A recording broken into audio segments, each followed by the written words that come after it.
नमस्कार, मेरा नाम है डॉक्टर पूर्व धवन और आज इस वीडियो में हम बात करने वाले हैं डायबिटिक नेफ्रोपैथी के बारे में। डायबिटीज़ एक ऐसी बीमारी है जो आपको हर दूसरे घर में देखने को मिल जाती है। आपके पेरेंट्स में भी होती है, ग्रैंड पेरेंट्स में भी होती है और ख़ासकर जैसे हमारी एज बढ़ती है 50, 60, 70, जिनकी लाइफ में एक्टिविटी नहीं कम है, जो एक्सरसाइज नहीं करते, उन लोगों में ज़्यादा देखने को मिल जाती है। शहरों में ज़्यादा देखने को मिलती है, गाँवों में कम देखने को मिलती है। अब डायबिटीज़ इतनी कॉमन बीमारी है कि हर कोई इसे इग्नोर करने लगा है। शुगर ही तो है, डायबिटीज़ तो है, मेरे दोस्त को भी है, मेरे चाचे को भी है, मेरे पापा को भी थी, मुझे इस पर कुछ काम करने की ज़रूरत नहीं है, मुझे इसका ध्यान रखने की ज़रूरत नहीं है, मैं गोली खा लूँगा ठीक है। मगर हम ये भूल जाते हैं कि डायबिटीज़ खुद में बहुत बड़ी बीमारी है जो और बड़ी बीमारियों को पैदा करती है। कभी आपने सुना था कि किसी की किडनी खराब हो गई? ये तो सुना है, बट कभी ये सुना कि किडनी खराब हो गई डायबिटीज़ की वजह से? अगर कोई इंसान अपनी डायबिटीज़ का ध्यान नहीं रखता तो उसे कई टाइप की दिक्कतें देखने को मिलती हैं। हो सकता है कि उसको अंधापन हो जाए क्योंकि आइज़ खराब हो जाती हैं, जल्दी खराब हो जाती हैं। पेशेंट के दांत जल्दी गिर जाते हैं, एजिंग जल्दी होती है, बुढ़ापा जल्दी आपको देखने को मिल जाता है। आपको डायबिटिक न्यूरोपैथी देखने को मिल जाती है कि पैर के जो नसें हैं वो सुन्न रहने शुरू हो जाती है, आपको ठंडा गर्म कुछ महसूस होना बंद हो जाता है, घाव बन जाए तो भरने बंद हो जाते हैं। तो डायबिटीज़ से सिर्फ किडनी खराब नहीं हो रही, आपकी पूरी बॉडी खराब हो रही होती है। तो इसी वजह से डायबिटीज़ को कंट्रोल करना, मैनेज करना बहुत ज़्यादा ज़रूरी हो जाता है अपने आप को ठीक रखने के लिए। अब डायबिटीज़ किस तरह से आपके शरीर को नुकसान पहुंचाती है उसको भी हम समझने की कोशिश करेंगे, जिससे आप ये समझ पाएंगे कि ये आपकी किडनी क्यों खराब हुई। तो जब किसी को डायबिटीज़ होती है, शुगर लेवल ज़्यादा बने रहते हैं, तो वो जो ब्लड है जो पूरी बॉडी में सर्कुलेट कर रहा है उसके अंदर भी शुगर की मात्रा ज़्यादा है। अब जब ये हाई शुगर वाला ब्लड हमारी पूरी बॉडी में सर्कुलेट करता है तो वो हर हिस्से तक जा रहा होता है। अब हमारे शरीर में कुछ ऐसे हिस्से हैं जहाँ पर हमारा ब्लड सर्कुलेशन बहुत फाइन है, बहुत फाइन मतलब बहुत बारीक बारीक आर्टरीज़ हैं, वेन्स हैं जो ब्लड को लाने ले जाने का काम कर रही होती हैं। तो जब किसी को डायबिटीज़ होती है तो सबसे बुरा असर उन्हीं माइक्रो कैपिलरीज़ के ऊपर पड़ता है जो ब्लड लेके जा रही थी। अब ये जो माइक्रो कैपिलरीज़ हैं ये हमारी बॉडी में किन किन हिस्सों में हैं मोटे तौर पे उनको हम देखते हैं। हमारी आंखों के अंदर, हमारे आंख के पीछे जो पर्दा होता है जो हमें देखने में मदद करता है, रंग की पहचान करवा रहा है, शेप की पहचान करवा रहा है, इसकी जो ब्लड सप्लाई है वो बिल्कुल बारीक है। वो इतनी बारीक है कि आपकी सिर के बाल की भी 1/3 मोटाई होती है। इसी तरह से आपकी पैर की जो नसें होती हैं उनमें जो ब्लड सप्लाई है वो भी इतनी बारीक होती है। और इसी की तरह आपकी किडनी के अंदर जब खून साफ होने जाता है तो वहाँ पर भी जो ब्लड सप्लाई है वो बहुत ज़्यादा फाइन हो जाती है। तो जैसे ही आपकी डायबिटीज़ बढ़ी, शुगर लेवल बढ़े, तो सबसे ज़्यादा नुकसान इन्हीं छोटी माइक्रो जो कैपिलरीज़ हैं उनको नुकसान होना शुरू होता है कि उनमें जो ब्लड का फ्लो है ना वो कम हो जाता है। अब जब ब्लड का फ्लो कम हो गया तो ऑक्सीजन नहीं पहुंची, खाना नहीं पहुंचा, तो ये जो हिस्से हैं ना वो भूख से मरना शुरू कर देते हैं। और असर क्या होता है? अंधापन, पैर का सुन्नपन और आपकी किडनी का खराब होना। तो अगर हम अपनी किडनी को भी ठीक रखना चाहते हैं कि किडनी खराब ना हो, या फिर डायबिटीज़ की वजह से आपकी किडनी खराब हो रही है या हो चुकी है, हम उसे ठीक करना चाहते हैं, तो सबसे पहला काम हमें अब बताओ कहाँ करना चाहिए, किडनी पे या फिर डायबिटीज़ पे? डायबिटीज़ पे पहला काम करना पड़ेगा। क्यों करना पड़ेगा? क्योंकि अगर डायबिटीज़ ठीक होगी तो ही शरीर अपने जख्म भरना शुरू करेगा। क्योंकि जब हमारे शुगर लेवल ज़्यादा होते हैं तो हमारी बॉडी जो है वो वीक हो चुकी है। अब बॉडी में हमें स्ट्रेंथ डालनी है, तो जो गलती की थी उसे सुधारना पड़ेगा। जो आपने अपनी डायबिटीज़ को अनमैनेज छोड़ दिया था, अब उसे मैनेज दोबारा से करना पड़ेगा। जैसे ही शुगर आपकी मैनेज होनी शुरू होती है, आपको कुछ नहीं करना होता। आपकी बॉडी जो है ना उसके पास सेल्फ हीलिंग प्रोसेस है अपने आप। कोई भी जख्म होता है, कोई भी चोट लगती है, बॉडी कुछ हद तक तो अपने आप करती है। तो हमने बस बॉडी को वो माहौल, वो इन्वायरमेंट, वो एटमॉस्फेयर देना होता है जहाँ पे बॉडी अपने आप को ठीक करना स्टार्ट कर सके। तो पहला काम डायबिटीज़ को कंट्रोल में लेकर आओ। अब अगर हम अपनी किडनी की फंक्शनिंग को बढ़ाना चाहते हैं, क्रिएटिनिन को कम करना चाहते हैं, GFR को सुधारना चाहते हैं, तो हमें अब किडनी के बारे में भी सोचना पड़ता है। आपकी शुगर ठीक हो गई, किडनी और ख़राब नहीं होगी, बट जो ख़राब हो गई है वो रिकवर करना बड़ा मुश्किल होता है। क्यों? क्योंकि किडनी के अंदर जब हम बायोप्सी करते हैं तो हमें 2 टाइप के हिस्से देखने को मिलते हैं। एक हिस्सा वो होता है जो किडनी का मर चुका है, और जो मर चुका है वो मरा ही रहेगा, वो ज़िंदा नहीं हो सकता, वो रीजनरेट नहीं हो सकता। ये फैक्ट है, इसको हमें मान लेना ज़रूरी है। मगर किडनी के अंदर एक और ऐसा बड़ा हिस्सा होता है जो भी मरा नहीं होता, वो वीक होता है, इन्फ्लेम्ड होता है, काम नहीं कर रहा होता, जिंदा है, काम नहीं कर रहा है। तो अगर हम उस हिस्से को वापस काम पे ले आते हैं ना, तो हमारे जो क्रिएटिनिन लेवल है वो बहुत तेज़ी से डाउन होने शुरू हो जाते हैं और रिजल्ट्स हमें विद इन अ मंथ और 2 देखने को मिल जाते हैं कि क्रिएटिनिन लेवल मेरा डाउन हो गया। अब ये जो हमने गेन किया, क्रिएटिनिन मेरा 6 था वो 3 आ गया, इसके बहुत मायने हैं। पहला कि मेरी बॉडी में अब जो ब्लड सर्कुलेट करेगा वो पहले से साफ सर्कुलेट करेगा, मेरी बॉडी पहले से ज़्यादा एनर्जी फील करेगी, मेरी बॉडी में जो सिम्टम आ रहे थे, स्वेलिंग आ रही थी, वो जाना शुरू कर देती है। इसके साथ साथ हमारी जो एजिंग प्रोसेस है, जो हमारी बॉडी डेटोरेट कर रही थी स्पीड से, वो कम हो जाती है, एज हमारी लंबी हो जाती है। अब एक बार आपके जब लेवल नीचे चले जाते हैं तो उसके बाद जो सबसे ज़रूरी काम होता है वो है मेंटेनेंस का, कि क्रिएटिनिन लेवल अब और ना बढ़े, जो है वहीं पर स्टेबल बने रहे। अगर हम ये 2 चीज़ें अचीव कर लेते हैं तो हमारा जो पेशेंट है, हमारा जो फैमिली मेम्बर है, उसकी लाइफ ईजी हो जाती है। डायलिसिस की जो हर टाइम तलवार सिर पर लटकी रहती है वो ख़त्म हो जाती है। तो बहुत ज़रूरी है समझना अपने शरीर को और उस शरीर के दुश्मनों को। जैसे डायबिटीज़ जो है वो शरीर का सबसे बड़ा दुश्मन है। अगर आपको डायबिटीज़ है तो आपको उस पर काम करने की ज़रूरत है। मेडिसिन खाकर नहीं, खाने को बदल के, एक्सरसाइज को अपनी लाइफ में डालकर, काम को पीछे छोड़कर, स्ट्रेस कम लेकर। क्योंकि अगर हम ये सारी चीज़ें नहीं करेंगे तो जो चीज़ हमने आज तक बिल्ड की है, जो हमने बनाया है, वो सब का सब बेकार हो जाता है। तो बहुत ज़रूरी है अपनी बॉडी पे काम करना। और एक बार जैसे आप 40s में टच करना स्टार्ट कर दो तो आपको काम को सेकेंडरी करना होता है, फैमिली को ऊपर लेके जाना है। जब आप फैमिली को ऊपर लेके जाते हो तो आपको अपनी बॉडी पे काम करना ही पड़ता है। मैं उम्मीद करता हूँ इस वीडियो से काफ़ी कुछ समझ गए कि डायबिटीज़ किस तरह से किडनी को नुकसान पहुँचाती है। मगर जाने से पहले मैं चाहता हूँ कि कुछ रिपोर्ट्स को देख के जाओ, कुछ पेशेंट्स के टेस्टिमोनियल सब मैं आपको यहाँ पे लिंक में दे दूँगा, कुछ यहाँ दिखा दूँगा, जिससे आपको एक क्लियर कट आइडिया मिलेगा कि किस तरह से आप अपनी किडनी फेलियर को हरा सकते हो, कैसे उसको मैनेज कर सकते हो। इसी के साथ आप सभी में चलने की आज्ञा चाहता हूँ। मिलते हैं अगली वीडियो में, तब तक के लिए नमस्कार। आज मैं आपको मिलवाना चाहता हूँ मोहम्मद कालिम से।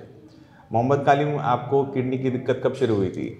जी, मेरे को फरवरी से स्टार्टिंग था और राम मनोहर लोहिया से दिखा गए थे, तो वहाँ मेरे को खाली जांच हो रहा था, दवा ववा नहीं चल रहा था। अच्छा।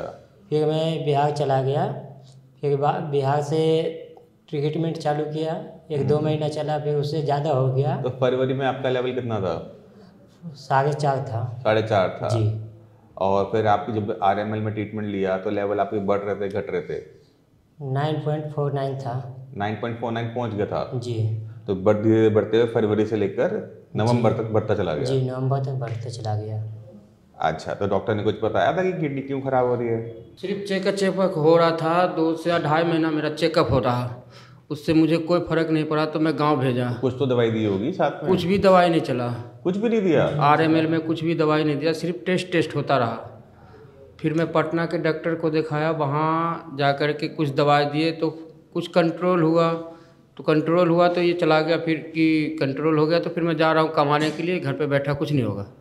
अच्छा। वहाँ जाने के बाद गुजरात गया, गुजरात में जाने के बाद ज़्यादा हो गया। गुजरात में डॉक्टर को दिखाने गए थे? गुजरात में कोई किडनी का स्पेशलिस्ट डॉक्टर मिला ही नहीं। अच्छा। तो फिर वहाँ से मैंने दिल्ली में बुलाया तो आपका इंस्टाग्राम पर मैं देखा वीडियो, फिर आपसे मैंने तो आप संपर्क इनके किया। क्या लगते हैं? भाई है, छोटा भाई, मैं बड़ा भाई हूँ। अच्छा, ये आपका एक्सीडेंट हुआ था बाइक का, ही कब हुआ था? 2018 में। 18 में। तो 2018 की दिक्कत तो है नहीं। तो आप दर्द की गोलियां खा रहे थे? जी, दर्द की गोलियां चला था एक्सीडेंट में। एक्सीडेंट में चला था 2018 में? जी। उसके बाद नहीं चला? उसके बाद ऐसा तो नहीं 2024 में आपने कोई दवाइयां खा रहे थे? नहीं, वो दर्द की दवा नहीं चला। आपका जो फरवरी में पता लगा था आपका लेवल 4 के आसपास था, 4.5 के जी। आसपास, बट आपका ये जो नवंबर तक लेवल बहुत स्पीड से बढ़ा, ठीक है। और आपके अल्ट्रासाउंड में जो आपकी किडनी का साइज है वो नॉर्मल है, वो सिकुड़ी हुई किडनियाँ नहीं है। जी। तो ये आपकी जो किडनी थी वो पहले ख़राब हो रही थी BP से, ठीक है, बट क्योंकि आपको सही ट्रीटमेंट नहीं मिल पाया था इसलिए किडनी चली गई थी एक ही आई में, एक्यूट किडनी इंजरी। मतलब एक बीमारी के ऊपर दूसरी बीमारी आगे बैठ गई थी, उसने किडनी को बहुत स्पीड से खराब करना स्टार्ट किया जी और इस वजह से आपके लेवल 4 से 9 पहुँचे कुछ ही महीनों में, जबकि यहाँ तक पहुँचने में कई कई साल लगते हैं। जी सर। ठीक है। और जब हमने ट्रीटमेंट शुरू किया तभी आपका लेवल 9 से 3 पहले से भी कम, फरवरी से भी कम पहुंचा है 1 महीने के अंदर। ठीक है। तो इस कंडीशन को क्या कहते हैं, AKI ऑन CKD। अच्छा, जब आपके लेवल 9 था डॉक्टर क्या कह रहा था, क्या करना है? ट्रांसप्लांट करने के लिए बोल रहे थे, या तो डायलिसिस कराने के लिए। ट्रांसप्लांट के लिए, डायलिसिस के लिए जी सीधा बोल दिया था कि कोई और इलाज नहीं। जी। और अब दिखाया डॉक्टर को दोबारा से रिपोर्ट नहीं, जाके? अभी नहीं दिखाए हैं। वो डॉक्टर को दिखाया नहीं, सीधा आपके पास ही आए। आयुर्वेद पर मुझे बहुत ज़्यादा भरोसा है। अच्छा, अभी कोई दिक्कत महसूस कर रहे हो? जी नहीं, अभी तो नहीं है। खाना अच्छे से खा रहे हो? जी, खाना अच्छे से खा गए हैं। ठीक है। और वजन आपका बढ़ा है घटा है? बढ़ा है सर। वजन भी बढ़ गया जी। आपका? पहले आपका 45 किलो था, अब पहले 43 था, अभी 45 हो गया, 45। 44, 1 किलो के आसपास बढ़ा है। जी ठीक है। और शरीर में किसी टाइप की दिक्कत महसूस कर रहे हो, सूजन वूजन कहीं आ रही है? जी नहीं, सूजन तो नहीं आ रही है, बस किसी टाइम कमजोरी टाइप का लगने लगता है। चलो मैं आपको एक अच्छी चीज़ बता देता हूँ, ना भी आपको ट्रांसप्लांट की ज़रूरत है, ना भी आपको डायलिसिस की ज़रूरत है। जी सर। अभी बस आपको जो थोड़ी बहुत जो आपने सेहत खोई है जी ना, परेशान होते हुए, उसको वापस गेन करने की ज़रूरत है। जी सर। ठीक है। तो बाकी जो किडनी की मरीज है उनको कुछ कहना चाहोगे? ये आयुर्वेद बहुत अच्छा है, यहाँ आइए, मिलिए उस डॉक्टर पुरधवन से। आपके पास पुरानी रिपोर्ट है अपनी, पुरानी वाली जी पिछली वाली? सर। दिखाना एक बारी। पैर में सूजन तो है नहीं ना? जी नहीं। जैसे कालिम जी बता रहे थे कि इनकी बहुत सारी जांचें हुई थी RML में, तो इनकी रीनल बायोप्सी भी हुई है। रीनल बायोप्सी के अंदर जैसे मैंने बताया कि किडनी जो थी वो स्क्लेरोस थी। स्क्लेरोस मतलब अंदर से सिकुड़नी शुरू हो गई थी, वो BP की वजह से होती है। बट जब वो उसमें हो रही थी तो उसमें एक बहुत बड़ा हिस्सा ऐसा था, 30 to 35% patchy acute tubular injury, यानी किडनी जो थी बहुत स्पीड से ख़राब हो रही थी। जी ठीक है, बहुत तेज़ी से ख़राब हो रही थी। अब जब आपका ये जो रिवर्सल हुआ है वो इसलिए हुआ है क्योंकि किडनी के अंदर जो एक्यूट पार्ट था, एक्यूट मतलब स्पीड से ख़राब जो हिस्सा हुआ था, वो बहुत तेज़ी से रिकवर हुआ है। ना सिर्फ वो रिकवर हुआ है बल्कि जो आपका क्रॉनिक वाला पार्ट था उसमें भी रिकवरी देखने को मिली है। इसी वजह से पिछले महीने इनकी जो रिपोर्ट थी 3 नवंबर 2024, क्रिएटिनिन लेवल 9.49। ठीक है। अब ये इन्होंने टेस्ट करवाया था, अब का जो टेस्ट है उसमें इनके लेवल बदल के क्रिएटिनिन का लेवल 3.96 हो चुका है। ठीक है। यूरिया भी बहुत रिड्यूस हुआ है। पहले इनका यूरिया था 119, 120 के आसपास था, अब 60, बिल्कुल हाफ हो गया है। तो इतने बड़े बदलाव तब किडनी के अंदर आते हैं जब किडनी के अंदर जो सूजन वाला हिस्सा है वो ज़्यादा हो। अगर किडनी के अंदर हिस्सा मर जाता है तो वो रिकवर नहीं करता है। अगर किडनी के अंदर सूजन बहुत तेज़ी से फैला है तो वो करता है। अभी भी आपका जो संकट है वो पूरी तरह से ख़त्म नहीं हुआ है, इस चीज़ का ध्यान रखिएगा। आपका जो बाइकार्बोनेट लेवल आया है आज, वो बहुत कम आया है।